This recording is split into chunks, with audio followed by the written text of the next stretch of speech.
Listener discretion is advised. Hello and welcome to Comedy, the podcast that helps you find new, emerging, and undiscovered independent comedy podcasts. I'm Greg, the host and curator of comedy. Today's episode is from A Wee Natter. Come have a wee natter about the not-so-important issues of the day. If you like today's episode, make sure to check out the episode description for links to subscribe. All right, let's get this show started. Begin. Hey up, it's A Wee Natter. I'm Marc Steele, and across the table from me is... Jenny Steele. Yes, and we are joining you on the week that everyone tuned in to watch Elon Musk blow 44 billion quid in about 44 minutes. Oh, wow. Sounds like me on a shopping spree. It does a bit, doesn't it? And I don't even do that much Twittering. No, I don't. I've had an account for over a decade now. I don't know much of it. But looking at what's been happening there and what Elon's been up to, it's like that bit where you lied on your job interview going, yeah, I know all about that. Do it all the time to then fail spectacularly on probation. It feels a little bit like that, doesn't it? Yeah. And on a more upbeat topic, because we do upbeat topics, the postbag has arrived. Ooh. Yay! Last time we asked you, what is something you've not seen in a very long time? A couple of people have been in touch, starting with Cheryl Warner, saying, I agree, I haven't seen Lincoln biscuits for a long time, and we're in a green pack. Usually we have Brazil nuts at Christmas. Do you know what? I'm amazed because I thought I imagined Lincoln biscuits. I'm so pleased that Cheryl remembers them too. I'm quite pleased with that. I didn't have a clue whatsoever what you're on about with Lincoln biscuits. So I had a look on the internet. Apparently they were a thing till about 20 years ago or something like that. They were big in the 70s and 80s. And they're still sold in Ireland in green Jacobs packets. Are they? With Lincoln written across it. 20 years ago. I don't know what he's trying to say, Cheryl, but I'm just going to brush over that one.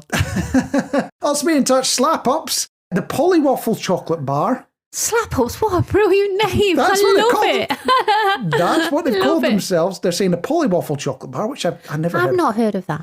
I think it's an Australian thing, if I remember correctly. It's a chocolate log filled with marshmallow type stuff. Got them through their childhood, and that did smiley face. Yeah. It does sound good. You see, I'm not a marshmallow fan. It sounds kind of like ready-made s'mores without the biscuit. What's a s'more? It's biscuit, marshmallow, and chocolate, usually made over a campfire. So it's melted in a bit. Chocolate sounds like a wagon wheel. It's not that bad, I'll be honest with you. And finally, Matthew Summers saying, a table in the hall with a chair for the telephone Oh, wow, yeah, Matthew, yeah, I remember that. Did it have like a little doily tablecloth over the top as well? You had obviously one of the old-fashioned, well, I don't know what I'm saying, obviously, it might not have, but the one where you stick your finger in and you have to dial. It's a killer when you want to dial a 9. Do you know which one I mean? The old-fashioned one? Yeah, I totally know why they made it 999 when they were... Because it was all done when those phones were the thing. Yeah. But I must have shaved some lives out over the years. You know, it took so long for it to dial around to 9. Yeah, it did, yeah. It could take you 20 minutes just to dial the number. So by the time you get there, you're like, oh, no, I don't need it anymore, mate. That's brilliant. I totally forgot about the table in the hall for the telephone. Yeah. With keep your yellow pages on and your white pages. Funnily enough, you mentioned the yellow pages because he also said, in copies of the phone book and yellow pages nearby, and no sense of privacy when anyone in the family could loiter and eavesdrop. And they did it on purpose. I think me and Matthew were in sync there. We both thought of the yellow pages. Yeah, you shut the door, but it didn't. Actually, sometimes if you wanted to go into the hall as well, you couldn't shut the door because the cable wouldn't let you shut the door fully. But yeah, I know what you mean. Somebody always needed to go through the hall, didn't they? Either upstairs to the bathroom, and you're like, oh. And even if you're posh enough to have more than one phone on the line, so you had a little extension. Or more than one door. Or anything like that. There was nothing stopping somebody else from just lifting the receiver up and listening. True. I caught a few breathing noises on the line in the past. And you could hear a click though, couldn't you, when they pick it up? Like a little click. There was a little click, and it was usually thinking they're being sneaky. That's what I remember. Yeah. And on that note, dear listener, let's have a wee natter. If you have been following this podcast at all, dear listener, you will know about our long, difficult, and important mission that we are on to scour the country and find the best mince pie in Britain for 2022. It's been difficult, Mark. It's getting difficult now because more and more people are suggesting mince pies I've not been out and brought. So what have I had to do? I've gone out and brought, haven't I? Oh, you've got a bit mad for it. And let me explain. Because every week we're bringing you one more contender for the crown. That was the plan. We'd try a different mince pie every week and say, well, where it comes on the rankings. Yeah. Bit of bad news. We've now got more mince pies than weeks. And there's still more to gather, dear listener, as we're working our way through your suggestions. So we've got a conundrum. How do we solve this problem? I don't know. We're going to have to eat more mince pies now. We can't just do one a week now. We're just going to have to do 2 or 3 a week or something. Which is exactly what we're going to do. And just to remind you, dear listener, so far the table has 2 entrants. Number 2 is Tesco Finest Rich and Decadent Spice Mince Pie. Spice Rum Mince Pie. Decadent is an important word there. And Asda on top with our extra special luxury slow gin mince pie. This week we got 2 contenders. And I think one of them is because one of Sutty's fans had suggested and said they're always the best. So I've obviously had to go out and buy one, haven't I? Because I never thought of this particular mince pie until it was mentioned. Which is bizarre considering they're a national bakery chain. Yeah. You would have thought that would be an obvious contender to go for. So the 2 contenders we've got on the table, we have got Greg's. Yes. Mince pie. They don't call it anything else. It's just mince pie. It comes in a box. Everyone's a winner. Has it got alcohol in? It doesn't say. It just says mince pie on the side of it. It's not quite as bad as when I was a student. I used to buy frozen meat to go with my pasta. And I had a look at, and it was pre-minced. Yeah. So I literally said mince on the front of it, and it said top ingredient when you went to the back of it, meat. So you don't know what you're eating. Could have been anything. I don't know. See, I don't know what alcohol I'm consuming here with this Greg's. Well, I'm sure you'll find out. And the other one, I'll admit, is due to a slight muck up on my side. Right? Oh. I went into the co-op to go buy mince pies, which is an important bit. Yeah. I thought, right, okay, I can't find them. The only ones I can find are the big ones. Whoa. They're about 4 times the price of anyone else's, but I'm like, okay, fair enough. They look nice. Yeah, they're the posh ones and all that. I've got photos today, haven't I? I took a couple of photos, so they will be up on the social medias, won't they? Yes. The mince pies I was supposed to buy were right next to the checkout. Oh. So I had the posh ones in my hand at that point when I spotted the correct ones. So I was basically committed to buying at that point. So I've ended up buying both, and we will rate both of them because I done goofed. I will hold my hands up and say that. So starting with the first one, you remember how you're scoring them? Yes, so it's appearance, taste, and texture, wasn't it? Appearance, taste, and texture. Yeah. So we're starting with Greg's. Starting with the Greg's. Generic mince pie. What do you think of the look of it? So they look all right. Again, they've got the dusting of ice and sugar on the top. It's not as golden brown as some of the other ones that we've looked at, but they look quite nice. They've got that little old-fashioned, where you turn the back of your fork round and you do that, prick your fork round the edges. It's got that little design going on. Oh, I want to call it tassel, but not quite. I know the sort of... Ribbed isn't the word for it either. No, not really. Not on this show. You get the idea. And just like if you make mince pies at home, it's leaky. It is, yeah. Yeah. Yeah, and it's got the fork where you've stabbed the fork at the top as well. So, let's have a look at this one then.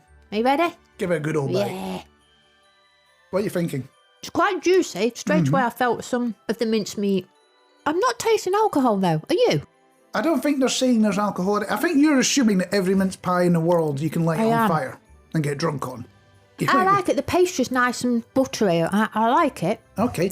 How do you rate it against the other 2 you've seen so far? Because in my opinion, this feels like the sort of thing that your little local baker might throw together at F8 or something like that. That's where I'm. It's very homemade, isn't it? It's like when you go around to somebody's house for Christmas and they offer you a mince pie. I'm going to say it's better than Asda. Oh, that would put it at the top. Yeah, but we've got a Tesco though, haven't we? Oh, you're gonna No, I couldn't tell the difference between Tesco and you had to rate the Tesco. So you're saying this is top billing so far? First bite, I did get some of the mixture. It was quite nice and juicy. So for that reason, I'm going to say the Greg's so far. Oh, wow. Because I had to have a couple of bites from the last one, didn't I? Because it was all pastry, no filling. But this time I got pastry and I could feel the filling exploding, so to speak. So I'm going to go, for that reason, I'm going to go Greg's. So now we've got a new number 1. We have, yes. And we've got one more mince pie. We have, yes.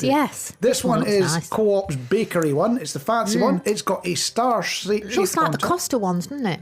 Am I supposed to say that? I think you can say that, yeah. So effectively they've cut a star shape out and that's the lid. And that's but we haven't tried Costa yet either. So, what are your thoughts when you see it? I like it. I like the star. Again, it's got a sprinkling of the icing sugar on the top. It's quite a decent size. Yep. It's very crumbly as you take it out its case. Let's have a try. Should we have a try? Mark's already tried. This one's dry. It is Admittedly, it was bought yesterday, I think. But it wasn't bought today. It's not fresh. So I can't knock too many points off for that. But you're not convinced. No, I'm going to say this week for me, it's Greggs. What about you? So Greggs at the top. Then you've got Asda and Tesco. And then the co-op fancy Tesco. So Greggs, Tesco. Do you know what? I don't want to be horrible, but I'm going to put this one last. So I'm going to go Asda and then co-op. Okay, we got a new order. So number 4 is co-op with their bakery one, the big one. In at number 3 is Asda, number 2 is Tesco, and number 1 is Greggs. The Greggs. There you go. That wasn't the outcome I was expecting, dear listener, if I'm completely honest with you. And remember, you can have your say and you can get involved as well. If you know of a mince pie we might be missing, get in touch at Solid Radio UK or at Solid City as we crack on with the mission to find the best mince pie in Britain for 2022.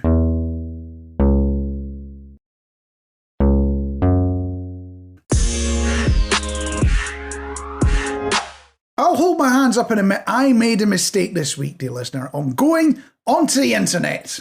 I read one article and I'm completely outraged. Go on then. I am properly angry and upset and just outraged entirely.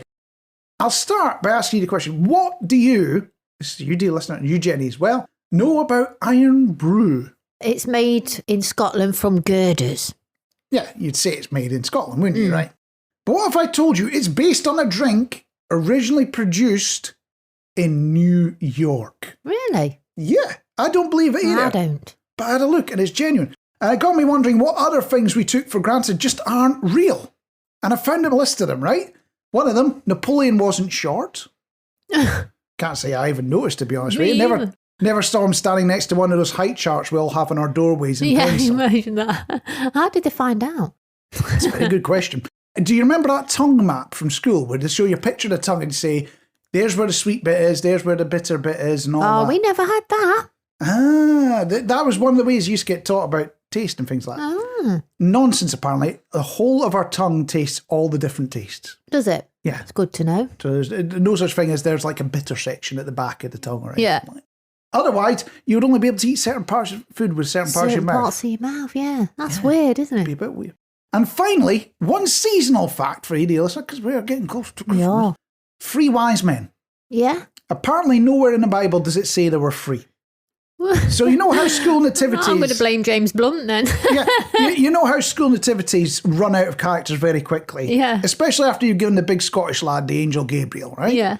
You just start padding out with trees and donkeys and sheep and anything you can think of that's vaguely outside natural related, that's a part. Yeah. Why don't you just keep adding wise men? What? You'll be biblically accurate then, won't you? I thought they brought the frankincense, myrrh and the other one that nobody can remember. Yeah, Frankincense, myrrh, what was the other one? Yeah, you're right. But nowhere did it say there was 3 wise men. Oh. So you could add as many as you like. They would end up looking like a chess convention crashing a labour ward with 15 wise men rocking up. But I think it can work. Yeah. I don't know if I've mentioned this before, but I'm doing a bit of Slimming World at the minute. Uh-oh. You're on a diet, which, bad news, dear listener, that means I'm on a diet as well. No choice in the matter. Okay. And here we are doing the mince pies, but we won't mention that. So the Slimming World consultants listening, it's not true. So lunches I always find quite a bit of a challenge. So I've been having jacket potato. When you're out and about, it's quite tricky. I tend to always fall back on a jacket potato. Which is the staple of school and work canteens. With beans. With beans on, baked beans on. All right, Yeah. I was out today and lunch, jacket potato. And then I thought I must mention this when we do our wee natter because I don't know if anybody else has ever found this out, but jacket potatoes can vary between where you buy them from a really small size of a potato with loads of beans on. So it's basically like, would you like a potato with your beans? Or a decent sized potato with like a spoon of beans and a couple of forkfuls and you've got no beans left. You've got a load of potato. But today, I've got to be honest, can I mention the place we went to? You can mention it if you really want. Yeah. So I feel like I need to actually ring up and just basically congratulate them really. So I went to a place in Nottingham called Rufford Abbey. Really nice place. Bit of country park, have a walk around. Went in the cafe and ordered a jacket, as I say. And it came in a nice kind of, almost like a takeaway box that you would take away a cake in. Anyway, I opened it up really decent sized jacket potato, absolutely brimming. And there were Heinz baked beans, Mark, Heinz baked beans. And I just thought, do you know what? This is the bee's knees. The bean to potato ratio was spot on. And I just thought I'd mention that on this Wee Natter because I didn't know if anybody else had that little bit of an issue when they're out and about and they have a jacket potato. But this was spot on. And I think credit where credit's due. Rutherford Abbey, you just got that spot on. And I just wanted to say that. And I'll just keep sneaking off the burger farm, which is not looking. Now, there are some smells in the world that have a real impact on you, aren't they? Around these parts, you can tell it's full of Bob Marley enthusiasts. You can't stop bumping into them. You just smell emanates from everywhere. Though, mind you, I take that smell over the natural fertiliser being sprayed on the fields when it gets to that time of year. Oh, not sure for me. Really? Yeah. They're both as bad as each other in your mind? No, the other one is worse, I'd say. Wow. But they're bad smells. And that got me wondering, what are the better smells, the best smells out there? What do you think are the best smells? Going around departmental stores and spraying on all the perfume testers. I love them. I don't think you're supposed to huff them. And the thing is as well, I don't know if anybody else does this, but you know when you go out and buy a new air freshener, do you have a little bit of a sneaky spray in the shop first before you purchase, just in case you don't like the smell? I think that's called theft. I don't do that, but I do like all the different flavours now that they call them, you know, because we're coming into winter. Winter Walk, Snow Breeze, and you're like, I want to buy that just for the name and the packaging. So that sort of thing I like. Fabric conditioners, you know, all the kind of sort of thing. It could smell like the strongest cheese known to man, complete with the blue veins through it and everything like that. But so long as it said Winter Wonderland or something, you'd buy it. I probably would, yeah. I'll need to remember that. Some of the nice smells you get out there, things like petrol. Yeah, I like petrol. And what they did, the tarmac. Oh, when they're laying that. That's nice. That's one of those smells you only smell about once a decade. Yeah. Because there is no money in local council anymore. So that's as often as you get to see these things happen. And some people say the ocean is a nice smell. But I've lived in a concrete block on the coast. It really depends what day you hit it on, doesn't it? It really does, yeah. But one I can say always works is campfires. You know, when you set it yourself. Oh, yeah. They always smell good. So I'm going to open it up to you, dear listener. What is the best smell in your opinion? Let us know through the socials at Solid Radio UK or at Solid City. Or if you're on Spotify, a question will pop up and you can tap on it and stick your answer in there as well. And we will share your thoughts in a future episode. I've got a bit of a funny one now. These are real life issues, these are, Mark. Real life problems. I am bracing myself here. Go for it. I was in the kitchen the other day and I heard this. Well, I didn't know it was the dishwasher at first kicking in. I thought that Alexa had started to play something from Solid Radio. But you know is it New Order, Blue Monday? The dishwasher kicked in and it just sounded like the beginning of Blue Monday, New Order. And I thought, I hadn't heard this one for ages. And it was the dishwasher. So I'm trying to think, has anybody else out there actually had the same experience? So the way I remember the intro of that song going is it starts with this sort of electronic beat. Na, na, na, na, na, na, na, na, yeah, so long as the dishwasher isn't making noises in line with the drum drop of dun dun dun dun. If it makes noises like that, air brakes. I am really worried. I was worried you were going to say that, and I'm thinking, oh my God, what's this going to cost to fix? And one more thing I want to mention. Yeah. Not connected with the dishwasher. I was coming back on the bus the other day and I saw my first gritter of the year. Does that mean you are on? Gritter watch, snow watch, flake watch. All the watches. All the watches. You've kind of blown it now, but we've got the music churning along in the background now. Yeah. No, it is indeed FlakeWatch, dear listener, which is where all the media, all your television, all your local radio stations go into this weird mode at this time of year where they're looking out for the first flake of snow so they can go to panic stations and tell you about all the important school and road closures and all that stuff. And if you come across anything like that, get in touch and we will be first to share it with the rest of the world as part of FlakeWatch this year. Excellent. Don't have nightmares. So while we were out and about acquiring our haul of mince pies, and it is literally getting to a haul now. Can't even fit them in the cupboard, can we? They fit in my belly, that's the important bit. I encountered something I've literally not seen in decades.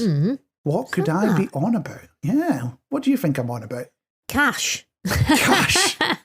Are you saying I'm poor? No, I have seen cash more recently than that. I'm talking about Christmas decorations. Which, if I leave it at that, makes me sound like Scrooge. I know what you're going to say. It's the type of decorations that takes you back in time. It's paper and tinfoil decorations that fan out into like ball shapes and things like that. Let me set the scene. I can remember as a kid, and it always had to be my dad that put them up. And you get those paper chains that go from all the four corners of the living room. They'd all meet in the middle. Then you get those little fan-shaped globes that you'd stick up, one in each corner. And then you get balloons. It had to be in groups of 3. And if you were naughty, you'd have the 2 round balloons with the long sausage balloon, but maybe not. And then you'd have the balloons, tie them together, and you pin them in each corner of the room as well, and then one in the middle. And obviously with your tree. And that was your Christmas decorations in the 70s. So it appears they're making a comeback at the moment. And you're saying the 70s, that's what you associate with those type of paper chains, yeah. You know those paper chains that you lick and you keep threading through? Yes, I know the ones you're on about. What I associate them with in my mind is a fire hazard. Especially as when they were popular, it was coal and wood fires. We had the coal fire, yeah. But the real question is, do we want to bring them back and make them popular again? It's a tricky one, isn't it? I like them, but you know what the problem is with them? What? The catchers always used to snap. So once that hook's gone, you try folding it round and making it stay. It just keeps springing back on itself again. Have you not heard of double-sided sticky tape? Yeah, but that falls off after a while. It comes unstuck. And even the blue tack didn't seem to do a good job either. Or if they've lost their sort of bounce, they just droop. They wilt. They just wilt. Yes. So I'm not 100% sure on this one. So should they be made popular again, or should they die in the memories of Christmas past? We'll leave that decision up to you, dear listener. That was, unfortunately, dear listener, A Wee Natter. I was Marc Steele, and across the table from me was... I'm Jenny Steele. Just one thing I want to quickly mention. So I think it was Sonia Derbyshire mentioned, just going quickly back on the mince pie, she did say homemade mince pies are the best. Now, Sonia, if you want to send us some of your homemade mince pies, we'll certainly include them in the challenge. I'm game, I am. That is a proper ballsy move you just made there. I love Sonia. If you just happen to be making a whole load of things that involve a lot of work, we'll kindly take them off you free of charge. Yeah, that'll be fine. No. But one of the things we advise, dear listener, about A Wee Natter is that there are many ways to listen to it. One of them is through the Wee Natter feed on your podcatcher of choice. The other one is through the Solid Radio feed on your podcatcher of choice. One comes purely with us. The other one, you get all sorts of other weird and wonderful stuff in there as well. You do. The decision is yours. But the important bit is that you hit the subscribe button and you tell all your mates and all the people you don't like and everyone you happen to bump into over your next week that A Wee Natter's a thing and they need to get it on their device. They do, yes. I'd love it if I was famous all over the world. And we've got listeners all over the world, you know. On that note, we will catch you next time. Bye. Thanks again for listening to Comedy by Indie Drop-In Network. If you would like to nominate a comedy podcast to be featured, just send me a tweet at Indie Drop-In. I'd also love to hear if one of our featured podcasts is now your favorite show. Indie Drop-In survives off ad revenue and listener donations. If you would like to contribute, please consider buying me a coffee. Just go to buymeacoffee.com/Indie Drop-In. If you look at the very bottom of the episode description, you will see a link. Indie Drop-In has many other shows that you also might like. Just go to indiedropin.com. All right, we'll see you next week. Drop-In. If you look at the very bottom of the episode description, you will see a link. Indie Drop-In has many other shows that you also might like. Just go to indiedropin.com. All right, we'll see you next week.